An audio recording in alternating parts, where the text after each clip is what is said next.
मैं अनुराग दुबे प्रतापगढ़ उत्तर प्रदेश का रहने वाला हूँ। मैं प्रोफेशनल से लॉयर हूँ। मेरा ट्रीटमेंट 1994 से 15 साल तक लखनऊ पीजीआई में रेगुलरली चला है और मेरे बाय बर्थ किडनी में इन्फेक्टेड थी मेरी किडनी। उसके बाद उन्होंने कुछ नॉर्मल सर्जरी इन 15 सालों के बीच में किया जिससे मैं अपनी लाइफ को सरवाइव कर सकूं। मुझे कुछ इशू हुई, मैं कोर्ट जाता था तो उसमें मुझे थकावट का एहसास होता था, भूख नहीं लगती थी। इन सब चीज़ों से मैं उसके बाद वहाँ पे एक नॉर्मल डॉक्टर को दिखाया तो उन्होंने बोला कि आपका जहाँ ट्रीटमेंट चलता था आप वहीं जाओ। फिर मैं जनवरी 21 में लखनऊ पीजीआई फिर से दोबारा गया। फिर उन्होंने वहाँ मेरा चेकअप वगैरह शुरू किया तो उससे उन्होंने बताया कि आप अब किडनी फेलियर हो चुके हो। तो मतलब सडनली जब किडनी फेलियर हुआ तो हमें समझ में नहीं आया कि हम कैसे करें और क्या करें। चंडीगढ़ पीजीआई भी गए, बहुत धक्के खाए, हर जगह परेशानियां थी, कोई सपोर्ट करने को तैयार नहीं, कोई डॉक्टर ढंग से किसी चीज़ के बारे में मतलब बताने को तैयार नहीं कि क्या करेंगे, क्या ठीक होगा, क्या नहीं ठीक होगा। जैसा कि वो डायलिसिस से बहुत परेशान, डायलिसिस से बहुत डरता था कि डायलिसिस में करवाना नहीं चाहता, तो उसके लिए भी हम डॉक्टर से बात करते थे। डॉक्टर हमें समझाते नहीं थे कि नहीं, वो तो कहते थे डायलिसिस तो करनी पड़ेगी, हम ट्रांसप्लांट देखेंगे, बाद में देखेंगे, ट्रांसप्लांट तो करना पड़ेगा, आज नहीं तो 6 महीने बाद, साल भर बाद। तो हमने डॉक्टर से बोला कि जैसा सर ट्रांसप्लांट करना ही है, 6 महीने बाद करना है, साल भर बाद करना है, तो हम अभी रेडी हैं, आप प्रोसीजर बताइए। बट किसी लेवल पे कोई प्रोसीजर बताने को तैयार नहीं था कि कैसे होगा, क्या हो गया। फिर वहाँ पे मेरी हालत दिन प्रतिदिन और भी सीरियस होती चली गई। उसके और क्रिटिनाइन लेवल मेरा उस टाइम समथिंग 9 था। और मेरे भाई को तो जो किडनी की प्रॉब्लम थी बाय बर्थ थी, बट उसकी प्रॉब्लम मेन जो हुई वो एक किडनी छोटी और एक किडनी बड़ी थी, बट दूसरी किडनी जो सर्वाइव जिसकी वजह से वो कर रहा था, वो भी यूरिन इन्फेक्शन होने की वजह से किडनी पूरी डैमेज हो गई।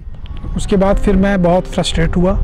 उसके बाद इस वजह से मैंने कहा कि मैंने ट्रीटमेंट नहीं कराना है, जिस तरह सरवाइव कर पाऊँगा, जब तक सरवाइव कर पाऊँगा तब तक सरवाइव करूँगा, नहीं तो फिर एज इट जो होगा फिर देखा जाएगा। तो उसके बाद फिर डॉक्टर नीरज का सजेशन लेने के लिए फिर हम लोगों ने फिर नेक्स्ट डे फिर हम गए एल्केमिस्ट।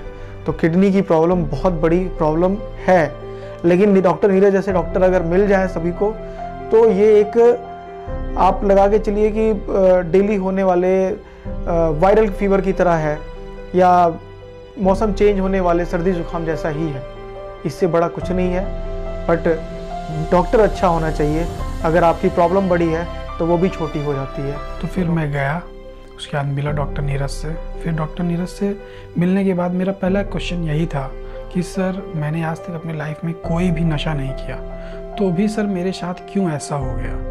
तो उन्होंने कहा कि इसके लिए आपको घबराने की ज़रूरत और पर्सनल टेंशन लेने का कोई मतलब नहीं है और ना इसमें आपकी कोई गलती है। उन्होंने फिर समझाया कि आपकी जो अभी प्रेजेंट टाइम की लाइफ है, आप 2 कैथेटर लेके टहल रहे हो, इससे बहुत बेस्ट लाइफ हो जाएगी अगर आपका ट्रीटमेंट हो गया अच्छे से और आप ट्रीटमेंट के लिए तैयार हो जाओगे तो फिर उसके बाद मैं उनके बात करने से मुझे बहुत एनर्जेटिक फील हुआ और बहुत पॉजिटिव एनर्जी आई।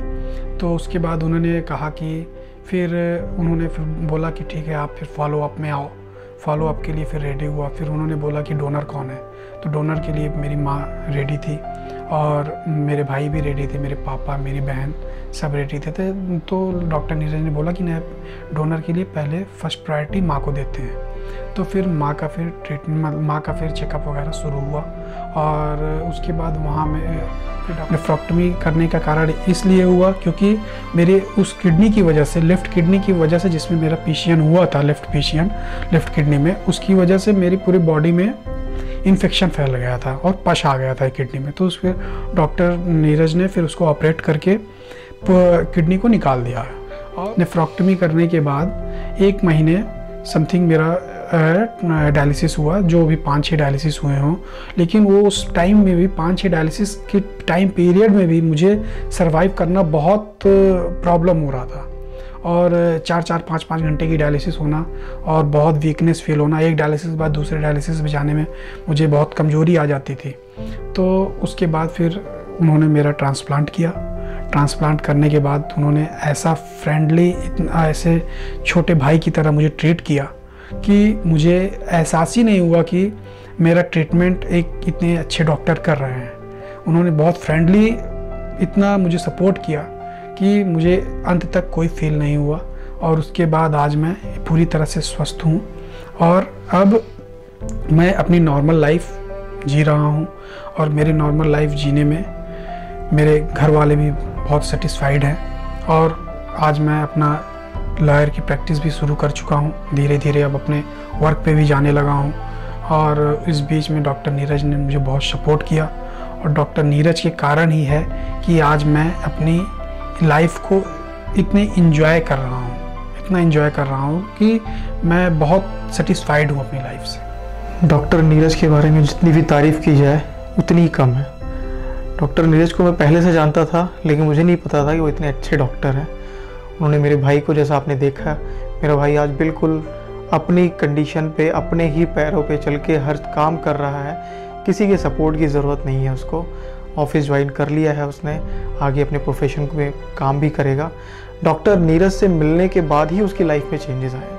उसके पहले भी जो पीजीआई में उसके ट्रीटमेंट हुए, बाई बर्थ ट्रीटमेंट हुए, तभी फैमिली को हमेशा ये लगा रहता था कि एक टाइम के बाद उसको प्रॉब्लम हो सकती है, ये हो सकता है, वो हो सकता है, बहुत सारी चीज़ें थी। और बीच में डॉक्टर नीरज से मिलने से पहले मैं अपनी लाइफ से इतना निराश हो गया था कि मैं अपना ट्रीटमेंट तक नहीं कराना चाहता था कि जैसा चलेगा वैसे जिया जाएगा जब तक हो पाएगा, नहीं तो जो लिखा होगा नसीब में वही होगा। और डॉक्टर नीरज के बारे में कहना तो क्या कहें कि कोई ऐसा शब्द ही नहीं है कि डॉक्टर नीरज के लिए कहा जाए। उन्होंने इतना सपोर्ट किया है कि मतलब उनके जैसा डॉक्टर और उनके जैसा नेचर किया। और आज मैं अपनी लाइफ के लिए डॉक्टर नीरज को बहुत बहुत धन्यवाद देता हूँ। और डॉक्टर नीरज को और डॉक्टर नीरज की टीम, ऑलकेमिस्ट की पूरी केटीयू टीम को मैं बहुत बहुत धन्यवाद देना चाहता हूँ। मैंने अपने भाई को अपनी जिम्मेदारी पे चंडीगढ़ बुलाया था। मैं खुद बहुत था, मैं डॉक्टर नीरज से बोला कि सर मुझे देखिएगा, मेरे ऊपर बहुत बड़ी जिम्मेदारी है, बड़ा होने की वजह से मैं अपने छोटे भाई को बुला रहा हूँ यहाँ पे, तो कहीं कुछ गड़बड़ ना हो जाए। कहते नहीं अभिषेक, परेशान मत हो। उन्होंने बहुत अच्छे से समझाया। और आज डॉक्टर नीरज की वजह से मैं भी अपने आप में एक फील करता हूँ कि मैंने अपने परिवार के लिए कुछ अच्छा सजेशन और अच्छे लोगों को बता सका। तो डॉक्टर नीरज के बारे में जितना भी कहो उतना कम है। बहुत बहुत धन्यवाद डॉक्टर नीरज और उनकी टीम ने जिस तरीके से मेरे भाई को ट्रीट किया और जिस तरीके से हमें मोटिवेट किया हर लेवल पे, वो शब्दों में बयान नहीं किया जा सकता। They are really messenger of God, मतलब गॉड है ये। भगवान अगर है तो ऐसे डॉक्टर के पास में ही है, और ऐसे डॉक्टर के जरिए ही लोग भगवान से मिल सकते हैं। दूसरा रूप भगवान का कहे तो यही लोग हैं। बहुत बहुत धन्यवाद।